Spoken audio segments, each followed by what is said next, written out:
7h47 sur Sud Radio. Sud Radio vous explique. Emmanuel Macron a donc remis ça sur la table. Il évoque de nouveau l'envoi de troupes au sol en Ukraine si la situation le nécessite. Position défendue dans le magazine britannique The Economist. Xavier Titelman, bonjour. Bonjour. Ancien aviateur militaire, rédacteur en chef du magazine Air et Cosmos. Merci d'être avec nous ce matin sur Sud Radio. Avec plaisir. On va revenir sur ce que dit précisément le chef de l'État. Il dit à propos de l'envoi donc de troupes occidentales au sol en Ukraine, il dit que si les Russes devaient aller percer les lignes de front et s'il y avait une demande ukrainienne, ce qui n'est pas le cas aujourd'hui, on devrait légitimement se poser la question. Voilà ce qu'il dit. Que penser d'ailleurs d'abord de cette déclaration et pourquoi s'est-il senti obligé de redire finalement ce qu'il avait déjà dit il y a 2 mois, Xavier Titelman? Déjà parce qu'on s'est mis trop de barrières depuis le début. On s'est interdit un certain nombre de choses que finalement on a évolué. On ne voulait pas donner de chars, on a fini par donner des chars. On ne voulait pas donner de missiles longue portée, on a donné des missiles longue portée. Et on voit bien que pratiquement, c'est des choses qui ont eu un effet important sur le terrain sans qu'il n'y ait eu de conséquences.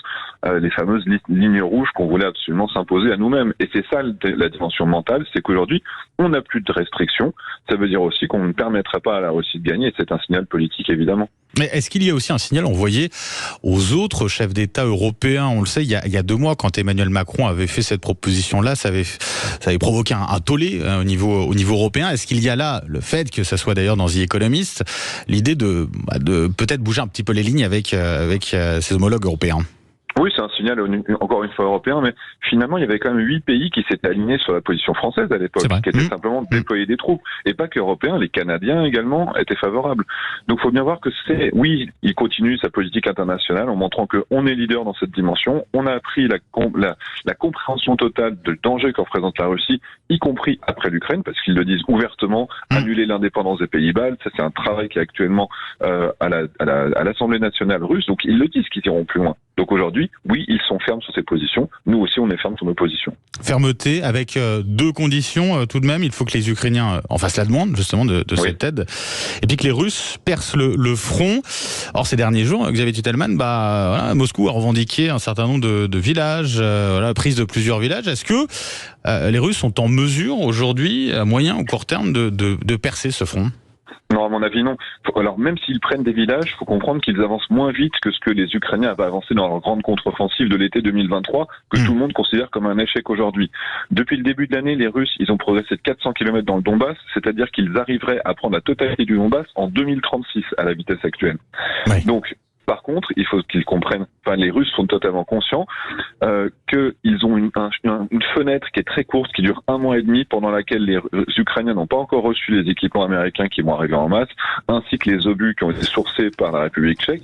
Donc là, il faut qu'ils se dépêchent pour avancer, parce qu'à partir du milieu du mois de juin, a priori, ils vont vraiment devoir avoir un front qui va être totalement gelé. Donc si je vous comprends bien, en fait, ce que dit Emmanuel Macron, c'est de la pure dissuasion, rien d'autre ? Tout à fait, c'est une posture diplomatique. Et encore une fois, c'est pas parce qu'on envoie des hommes sur le terrain qu'on serait forcément belligérant. On peut envoyer des troupes sur le front nord contre la Biélorussie, où il y a des dizaines de milliers d'Ukrainiens qui sont présents avec des canons, des chars, au cas où la Biélorussie attaquerait. Ça voudrait dire qu'on serait présent sur le terrain sans avoir à tirer un seul coup de feu contre la Russie, parce qu'on pourrait redonner de la masse de manœuvre à l'Ukraine simplement en se déployant sur une zone dans laquelle il n'y a absolument aucun combat. Parmi les réactions, on a notamment le chef de la diplomatie hongroise, vous l'avez peut-être entendu, qui déclare que l'envoi de troupes occidentales en Ukraine déclencherait la 3e guerre mondiale. Voilà, je le cite. C'est quoi? C'est de la surenchère? On est toujours sur cette forme de dissuasion? Ou est-ce qu'on doit prendre quand même un petit peu au sérieux ces propos, ces menaces, selon vous? Non, moi je suis contre l'utilisation de notre armée pour entrer en guerre ouvertement. C'est-à-dire je veux pas qu'un soldat français tire sur un soldat russe. Parce qu'effectivement, là, on serait sur un engrenage.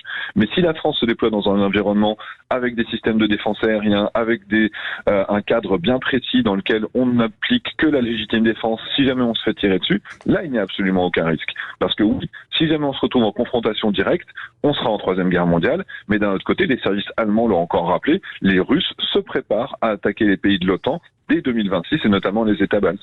Et là, ça risque d'être explosif pour le coup, hein.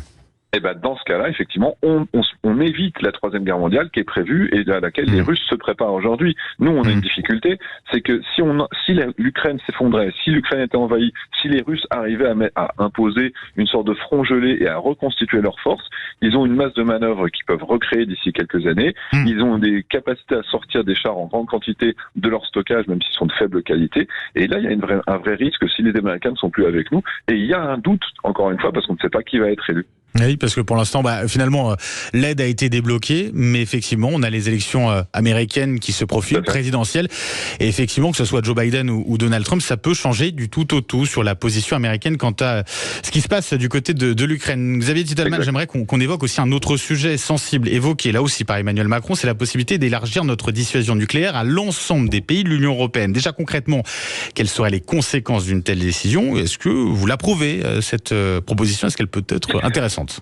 Alors, il y a des façons bonnes et mauvaises de penser à l'extension de notre dissuasion. Moi, je suis souverainiste, je suis totalement je suis opposé à toute idée de partage de la clé nucléaire. On est la France, on a notre arme et on est les seuls à pouvoir décider. Aujourd'hui, notre doctrine, elle dit simplement que ce sont les intérêts vitaux de la nation. S'ils sont menacés, on peut utiliser l'arme, y compris en premier recours. C'est-à-dire qu'on pourrait, dans notre doctrine, être les premiers à tirer. Sauf que c'est pas clair. Est-ce que les pays baltes font partie de notre zone d'influence qui déclencherait le feu nucléaire? C'est peut-être ça. Est-ce que ça voudrait dire qu'on officialiserait que l'intégralité de l'Union européenne est protégée et dès qu'un pays de l'Union européenne est attaqué, on est capable d'utiliser l'arme nucléaire? C'est une première option. La deuxième option, c'est qu'on fasse exactement comme les États-Unis qui ont partagé leurs armes nucléaires avec la Belgique, l'Italie, la Turquie et les Pays-Bas. Ces pays peuvent lancer l'arme nucléaire sur ordre des États-Unis avec leur double clé. Et dans ce cadre-là, je dis n'importe quoi, peut-être que si on vendait des Rafales à la Pologne, on pourrait accompagner le Rafale de notre arme nucléaire, mais ça resterait sous double clé. Personne, aucun état-major, aucun politique aujourd'hui n'imagine de partager la capacité nucléaire, que ce soit industrielle. On ne veut être dépendant de personne et on ne veut absolument pas que quelqu'un d'autre puisse décider à notre place. Parce que je vous pose la question parce que c'est vrai que c'est assez flou quand on écoute un petit peu Emmanuel Macron et qui propose de prendre en compte la capacité, donc à entendre la capacité nucléaire qu'on a, sans pour autant la mutualiser. C'est vrai que quand on lit ça, quand on écoute ça, c'est pas clair. Alors est-ce qu'on est dans une logique là encore de dissuasion? Voilà, on est le moins clair possible pour dissuader le plus. Oui, l'objectif, encore une fois, c'est une posture politique, mais pour moi, c'est surtout, encore une fois, un signal.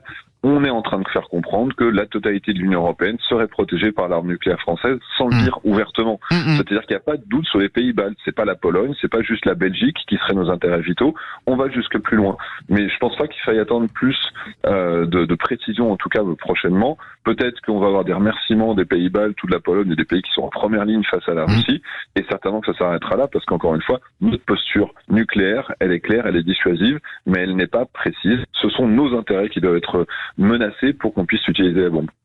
Un dernier mot, Jean-Jacques Bourdin tout à l'heure à 8h30 reçoit François-Xavier Bellamy qui est tête de liste LR pour les européennes, qui a réagi justement sur cette question de la dissuasion nucléaire et qui dit un chef de l'État français ne devrait pas dire ça. Est-ce que là on est dans une posture purement politique ou est-ce que vous comprenez ce qu'il veut dire là?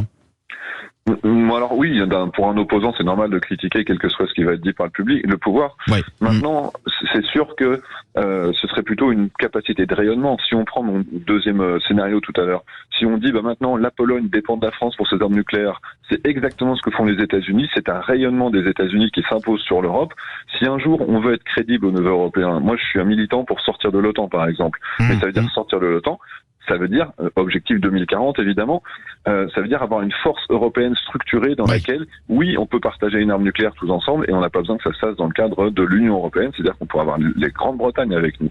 Donc, dans ce cadre-là, la France serait le garant nucléaire de l'Europe en tant que capacité nucléaire unique et tous les pays pourraient partager cette compétence, tout comme les États-Unis, vendent leurs équipements et fournissent des armes qui vont avec. Xavier Titelman, un grand merci d'avoir été avec nous ce matin sur Sud Radio. Merci pour votre éclairage. Je rappelle, ancien aviateur militaire, rédacteur en chef du magazine Air et Cosmos. Merci à vous et très bonne journée. 7h56 sur Sud Radio. On revient dans un instant. La météo, les infos, puis notre débat. Frédéric Dabi, Guillaume Bigot. À tout de suite.